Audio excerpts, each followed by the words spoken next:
بسم الله الرحمن الرحيم يا أيها المزمل قم الليل إلا قليلا نصفه أو انقص منه قليلا أو زد عليه ورتل القرآن ترتيلا إنا سنلقي عليك قولا ثقيلا إن ناشئة الليل هي أشد وطئا وأقوم قيلا إن لك في النهار سبحا طويلا واذكر اسم ربك وتبتل إليه تبتيلا शुरू अल्लाह के नाम से जो बड़ा मेहरबान निहायत रहम वाला है। ऐ मोहम्मद सल्लल्लाहु अलैहि वसल्लम, जो कपड़े में लिपट रहे हो, रात को कयाम किया करो मगर थोड़ी सी रात, यानी निस्फ रात या उससे कुछ कम या कुछ ज्यादा, और कुरान को ठहर ठहर कर पढ़ा करो। हम अनकरीब तुम पर एक भारी फरमान नाजिल करेंगे। कुछ शक नहीं कि रात का उठना नफ्स बहीमी को सख्त पामाल करता है और उस वक्त जिक्र भी खूब दुरुस्त होता है। दिन के वक्त तो तुम्हें और बहुत से शगल होते हैं, तो अपने परवरदिगार के नाम का जिक्र करो और हर तरफ से बेताल्लुक होकर उसी की तरफ मुतवज्जे हो जाओ। रब्बुल मशरिक़ि वल मग़रिबि ला इलाहा इल्ला हुवा फत्तखिज़हु वकीला واصبر على ما يقولون واهجرهم هجرا جميلا وذرني والمكذبين أولي النعمة ومهلهم قليلا إن لدينا أنكالا وجحيما وطعاما ذا غصة وعذابا أलीमा। वही मशरिक और मगरिब का मालिक है और उसके सिवा कोई माबूद नहीं, तो उसी को अपना कारसाज बनाओ। और जो जो दिल आजार बातें ये लोग कहते हैं उनको सहते रहो और अच्छे तरीक से उनसे किनारा कश रहो। और मुझे उन झुटलाने वालों से जो दौलतमंद हैं समझ लेने दो और उनको थोड़ी सी मोहलत दे दो। कुछ शक नहीं कि हमारे पास बेड़ियां हैं और भड़कती आग है और गुलूगीर खाना है और दर्द देने वाला अजाब है। यौम तर्जुफुल अर्दु वल जिबालु वकानतिल जिबालु कसीबन महीला इन्ना अर्सलना इलैकुम रसूलन शाहिदन अलैकुम कमा अर्सलना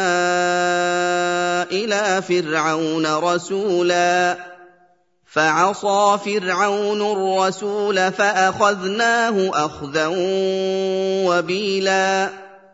فكيف تتقون إن كفرتم يوما يجعل الولدان شيبا السماء منفطر به كان وعده مفعولا إن هذه تذكرة فمن شاء اتخذ إلى ربه سبيلا। जिस दिन जमीन और पहाड़ कांपने लगें और पहाड़ ऐसे भुरभुरे गोया रेत के टीले हो जाएं। ऐ अहले मक्का, जिस तरह हमने फिरौन के पास मूसा को पैगंबर बनाकर भेजा था, उसी तरह तुम्हारे पास भी मोहम्मद सल्लल्लाहु अलैहि वसल्लम रसूल भेजे हैं जो तुम्हारे मुकाबले में गवाह होंगे। सो फिरौन ने हमारे पैगंबर का कहा ना माना तो हमने उसको बड़े वबाल में पकड़ लिया। अगर तुम भी इन पैगंबर को ना मानोगे तो उस दिन से क्यों कर बचोगे जो बच्चों को बूढ़ा कर देगा और जिससे आसमान फट जाएगा, ये उसका वादा पूरा होकर रहेगा। ये कुरान तो नसीहत है, सो जो चाहे अपने परवरदिगार तक पहुंचने का रास्ता इख्तियार कर ले। إن ربك يعلم أنك تقوم أدنى من ثلثي الليل ونصفه وثلثه وطائفة من الذين معك والله يقدر الليل والنهار عَلِمَ أَن لَّن تُحْصُوهُ فَتَابَ عَلَيْكُمْ فَاقْرَءُوا مَا تَيَسَّرَ مِنَ الْقُرْآنِ ۚ عَلِمَ أَن سَيَكُونُ مِنكُم مَّرْضَىٰ وَآخَرُونَ يَضْرِبُونَ فِي الْأَرْضِ يَبْتَغُونَ مِن فَضْلِ اللَّهِ وَآخَرُونَ يُقَاتِلُونَ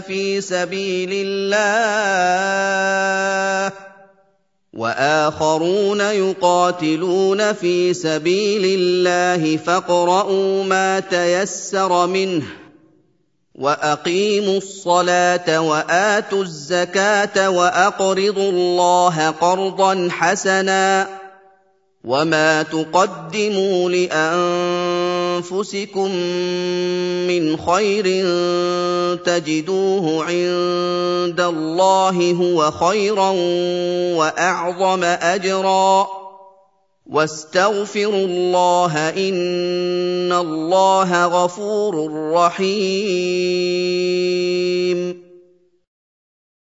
तुम्हारा परवरदिगार खूब जानता है कि तुम और तुम्हारे साथ के लोग कभी 2/3 रात के करीब और कभी आधी रात और कभी तिहाई रात कयाम किया करते हो, और खुदा तो रात और दिन का अंदाजा रखता है। उसने मालूम किया कि तुम उसको निभा न सकोगे तो उसने तुम पर मेहरबानी की, बस जितना आसानी से हो सके उतना कुरान पढ़ लिया करो। उसने जाना कि तुम में बाज बीमार भी होते हैं और बाज खुदा के फजल यानी मुआश की तलाश में मुल्क में सफर करते हैं और बाज खुदा की राह में लड़ते हैं, तो जितना आसानी से हो सके उतना पढ़ लिया करो और नमाज पढ़ते रहो और ज़कात अदा करते रहो और खुदा को नेक और खुलूस नीयत से कर्ज देते रहो, और जो अमल नेक तुम अपने लिए आगे भेजोगे उसको खुदा के यहाँ बेहतर और सिले में बुजुर्ग तर पाओगे, और खुदा से बख्शिश मांगते रहो, बेशक खुदा बख्शने वाला मेहरबान है।